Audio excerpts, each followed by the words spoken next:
muslim ahaan waxaan aaminsanahay in dadaal kasta iyo samir kasta ay la socdaan ajar iyo khayr.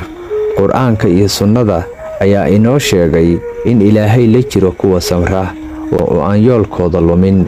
sidaa darteed marka aad safarka ku jirto xasuusnow in dadaalkaagu yahay mid qiimo leh, xitaa haddii dadku aysan isla markiiba arag.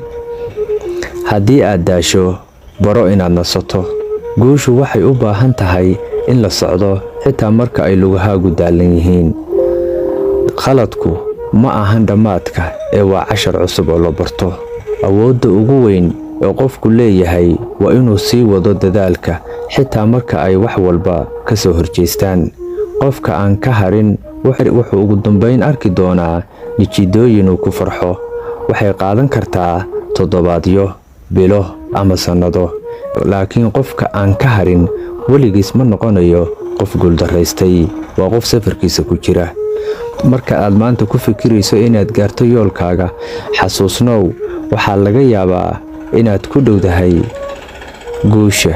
marka aad dareento inaad ka harayso, sii wad, adkayso oo ku kalsoonow in dadaalkaagu miro dhalin doono insha Allah.